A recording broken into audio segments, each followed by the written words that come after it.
مریم ایمن صاحب آپ کا کیا اوپینین ہے اس معاملے پر؟ پی ٹی آئی میں گروپنگ تو ہے مگر کس جماعت میں گروپنگ نہیں ہوا کرتی. پیپلز پارٹی کے اندر بھی ویسے اگر ہم دیکھیں تو ہر کسی کا ایک کیمپ اور دھڑا ہے. پی ایم ایل این میں واضح طور پہ شہباز کیمپ ہے, نواز کیمپ ہے, ہم سب جانتے ہیں اس بات کو. تحریک انصاف میں بھی ہے. مجھے تو لگتا ہے کہ بشرا بی بی کو جیل میں رکھ کے جنہوں نے یہ سوچا کہ ہم تحریک انصاف کو ڈیوائڈ اینڈ رول کریں گے, انہوں نے تو الٹا پارٹی کو مضبوط کر دیا ہے. اگر وہ باہر ہوتی اور عمران خان صاحب کی جو باقی پارٹی کا دوسرا دھڑا ہے, جو ان کی بہنیں جس کو لیڈ کریں گے, یہ دونوں باہر ہوتے ہیں, تو پارٹی میں ذرا زیادہ ان کی جو انڈیفرنس جو ان فائٹنگ ہے اور جو اسپلنٹرز ہے آپ کو نظر آتے. بشرا بی بی اس وقت جیل کے اندر ہیں, تو اس سے تو مجھے لگتا ہے کہ ایک طریقے سے پارٹی کے اندر کے جو یہ ڈفرینسز ہیں ان کو یہ اس کو ایکسپلائٹ نہیں اس طرح سے کیا جا سکتا. تو اگر وہ اگلے سال رہا ہوتی ہیں, ایک بہت بڑا اگر ہے, اور اس کے بعد وہ پارٹی کو آگے چلاتی ہیں, اس میں بھی بہت بڑا اگر ہے. وہ پارٹی تقسیم ہوگی یا وہ متحد ہوگی, بہت سارے ifs and buts ہیں اس میں, بہت اس میں ابھی ممکنات میں بہت کچھ ہے جو ہو بھی سکتا ہے, نہیں بھی ہو سکتا. پر grouping for sure Pakistan Tehreek Insaf کی دھڑوں میں ہے, اور اس کو ایکسپلائٹ مقتدرہ کرتی بھی ہے, کرتی بھی رہے گی. اور ہم دیکھ رہے ہیں کہ اس وقت جس طرح تحریک انصاف چونکہ بڑی ایک اسکیٹرڈ سی ہے, اس کے پیچھے گروپنگ کا ہی ہاتھ ہے. حسن ایوب صاحب, خبر کیا ہے یہ اس معاملے کے اوپر, اس کو کیسے اسیس کریں گے آپ؟ آئندہ سال 2027 ہو جائے گا, 2000 جنوری میں سوال کر رہی ہے.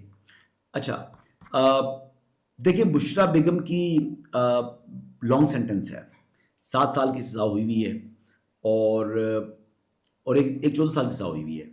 تو مجھے تو بشرا بیگم کی رہائی بھی دکھائی نہیں دے رہی سال 2026 کے اندر.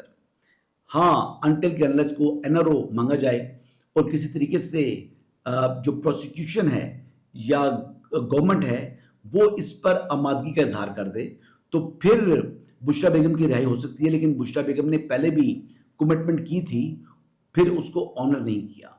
تو بشرا بیگم کے اوپر بھی اس طریقے کا اعتماد نہیں ہے اسٹیبلشمنٹ کو, گورنمنٹ کو یا اسٹیٹ کو.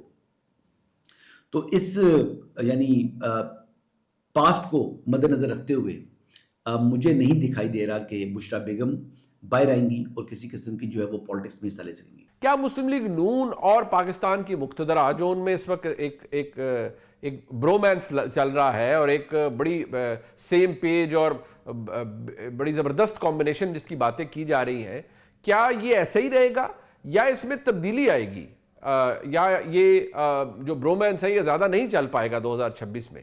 نہیں, مجھے نہیں لگتا کہ نون لیگ کے اسٹیبلشمنٹ کے ساتھ یا موجودہ سیٹ اپ کے اسٹیبلشمنٹ کے ساتھ تعلقات خراب ہوں گے. یہاں تک کہ پیپلز پارٹی کے حوالے سے کچھ لوگ یہ کہہ رہے ہیں کہ ہو سکتا ہے جی پیپلز پارٹی علیحدہ ہو جائے, وہ بھی مجھے ہوتا ہوا نظر نہیں آ رہا. یہ نظام جو ہے, یہ جو دونوں جماعتیں ہیں, یہ عمران خان صاحب کی دعوت میں اکٹھے ہوئے ہیں. یہ بھٹو کے سیاسی وارث اور ضیاء الحق کے سیاسی جانشین یہ کوئی جمہوریت کے لیے اکٹھے نہیں ہوئے. یہ اس لیے اکٹھے ہوئے ہیں کہ ان کو پتہ ہے کہ ہم عمران خان صاحب کا سیاسی مقابلہ نہیں کر سکتے. یہ 2026 کا, یہ 2027 میں بھی نہیں کر سکیں گے, تو یہ اکٹھے ہی رہیں گے. مجھے کسی لیول کے اوپر بھی سسٹم کے اندر اختلافات نظر نہیں آ رہے. ہاں, مایوسی ضرور ہے کہ جو ایک سیاسی کوشن دینا تھا اس حکومت نے, دیکھیں آج 3 سال کے بعد بھی, آج بھی نئے سال میں بھی ہم کس کا ذکر کر رہے ہیں؟ عمران خان کا سب سے زیادہ ذکر ہو رہا ہے. تو یہ کس کی ناکامی ہے؟ یہ سیاسی ناکامی ہے 2 بڑی جماعتوں کی کہ جن کے سارے لیڈران باہر ہیں. یہ چاہیں تو روز جلسہ کریں, چاہیں تو روز جلوس کریں, چاہیں تو روز اپنا بیانیہ میڈیا کے اوپر رکھیں, لیکن ابھی بھی یہ کوئی سیاسی کاؤنٹر پولیٹیکل نیریٹو جو ہے وہ دینے میں ناکام رہے ہیں. تو وہ ایک ایشو ہے ان کے لیے بہت بڑا. باقی ادروائز مجھے نہیں لگتا کہ یہ ایک دوسرے سے علیحدہ ہوں گے جب تک عمران خان صاحب سیاست کے اندر موجود ہیں. اب یہ مجھے اکٹھے ہی نظر آ رہے ہیں. منصور علی خان صاحب, کیا ایسا ہی ہے جیسا نظر آ رہا ہے, یا کچھ ایسا ہے جس کی خبر کسی کو نہیں ہے اور آپ کو اس کی انفارمیشن ہے؟ دیکھیے, میرے خیال میں نون لیگ اور اسٹیبلشمنٹ کا جو آپس کا تعلق ہے, یہ فی الحال تو ایوری تھنگ لکس ہنکی ڈوری, سب کچھ ٹھیک لگ رہا ہے, لیکن فرکشن پوائنٹس موجود ہیں. ایسا نہیں ہے کہ فرکشن پوائنٹس موجود نہیں اور بالکل اسموتھ سرفیس ہے, نہیں, کہیں پہ کچھ دراڑیں ہیں, کچھ جگہ ہیں جہاں پہ اسٹیبلشمنٹ جو ہے وہ حکومت سے ڈیمانڈ کرتی ہے کہ جی آپ یہ کریں, لیکن حکومت کے ہاتھ پاؤں بندھے ہوئے ہیں, وہ اس سے آگے نہیں جا سکتے. وہ میرے خیال میں تو مطلب ایک رائے یہ بھی نون لیگ کے اندر پائی جاتی ہے کہ ہم نے جتنا کر دیا ہے یہ بھی اپنی ہمت سے زیادہ بڑا کیا, اپنے قد سے بھی زیادہ کچھ کر دیا ہے جتنا ہم آلریڈی کر چکے ہیں. سو فرکشن پوائنٹس میرے خیال میں ابھی تک موجود رہیں گے, لیکن کوئی بہت بڑا کھڈا بیچ میں آ جائے جس کی وجہ سے ایکچولی یہ رشتہ جو ہے وہ ٹوٹ جائے, فی الحال تو نظر نہیں آتا. لیکن اوبیسلی دس از پاکستان. ایک زمانے میں اسی طرح عمران خان صاحب اور اس وقت کی اسٹیبلشمنٹ کے بارے میں بھی یہی کہا جاتا تھا, سیم پیج ہے, 10 سالہ پلان ہے, دیکھیے گا پہلے یہ آرمی چیف ہوگا, پھر وہ ہوگا, پھر یہ بنے گا, پھر وہ بنے گا. اور عمران خان صاحب ہر فارمولے کے اندر وزیر اعظم ہی تھے, بٹ الٹیمیٹلی وہ رشتہ جو ہے وہ 3-3.5 سال کے اندر ختم ہو گیا. تو یو ڈونٹ نو کہ کب جا کے کٹی ہو جائے آپس میں. غریدہ فاروقی صاحبہ, آپ کی انفارمیشن کیا ہے؟ اگر حالات یہی چلتے رہے, اسی طرح سے سٹیٹس کو رہا, تو پھر میں سمجھتی ہوں کہ اسٹیبلشمنٹ اور نون لیگ کا, خاص طور پہ اسٹیبلشمنٹ اور شہباز شریف کا جو رومانس ہے وہ مزید بلوم ہی کرتا رہے گا. اس میں کوئی گلوم کی کیفیت تو آنے والی نہیں لگتی. اور اسٹیبلشمنٹ کو جس طرح کا, حکومت کو جس طرح کا تعاون درکار ہے, وہ اسٹیبلشمنٹ تمام تر تعاون کے ساتھ حکومت کے ساتھ کھڑی ہے. اور موڈ بھی نظر نہیں آتا اس وقت اسٹیبلشمنٹ کا. آپ کو یاد ہوگا عمران خان کہتے تھے کہ میرے علاوہ کوئی اور چوائس نہیں ہے. اس وقت واقعی ان کے علاوہ کوئی اور چوائس نہیں لگتی تھی, لیکن بعد میں پھر حالات ایسے ہوئے کہ چوائس نکل آئی نا, شہباز شریف صاحب چوائس بن گئے. سو اس وقت اگر آپ وہی اینالائز کریں تو شہباز شریف کے علاوہ بھی کوئی چوائس فی الحال تو نظر نہیں آتی, لیکن حالات و واقعات کا کچھ پتہ نہیں ہے, موڈ بدلتے دیر تو نہیں لگتی. مزمل ظہور وردی صاحب, بڑی ناقدانہ رائے ہوتی ہے آپ کی, لیکن اس ایشو کو آپ کیسے ایڈریس کریں گے؟ جب تک شہباز شریف وزیر اعظم ہے, مجھے بظاہر نظر, میرے پاس علم غیب تو نہیں ہے, میں کل کا حال تو نہیں جانتا ہوں, میرا تو ایک سیاسی تجزیہ ہے. اگر علم غیب جانتا ہوں تو یقیناً آپ کو ایگزیکٹ بتا دوں, لیکن جو میرا سیاسی تجزیہ ہے وہ یہ ہے کہ شہباز شریف کے ہوتے ہوئے اس سے موجودہ حکومت اور اسٹیبلشمنٹ کے تعلقات خراب نہیں ہو سکتے.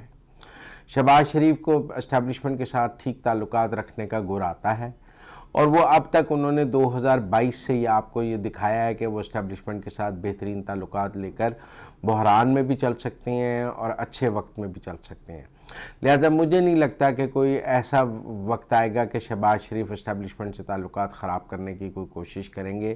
وہ یہ تعلقات ٹھیک رکھ کر ہی چلتے رہیں گے. مریم ایمن صاحب, آپ اس کو اسی نظر سے دیکھیں گی یا آپ کا تجزیہ مختلف ہے؟ نون لیگ اور اسٹیبلشمنٹ کا رومانس مجھے تو قائم نظر آتا ہے. کچھ لوگ سمجھتے ہیں کہ اس وقت جو ہے مقتدرہ ایک ونڈر بوائے, ونڈرفل بوائے, جو بھی نام لکھیں اس کی تلاش میں ہے. لیکن شہباز شریف صاحب نے جس طریقے سے اس پورے نظام کے اندر اپنے مقام کو مضبوط کیا ہے, خاص طور پہ 6 مئی کے بعد, جس طریقے سے وہ خاص طور پہ مقتدرہ کو آگے لے کر ان کے رول کو اکنالج کیا, لوکلی بھی انٹرنیشنلی بھی ہر جگہ وہ جس طرح سے ان کو ساتھ لے کر چلتے ہیں عسکری قیادت کو, اس طرح کی دوبارہ جو ہے پارٹنرشپ مجھے کسی اور جانب سے ہوتی نظر تو نہیں آتی ہیں. پر اگین پاکستان کی سیاست میں ہم کیا گیس کر سکتے ہیں کہ کیا پتہ 4 مہینے بعد 5 مہینے بعد یہ کہیں گفتگو کی جی نہیں معیشت نہیں چل رہی ہے تو ہمیں اوور ہال کی ضرورت ہے.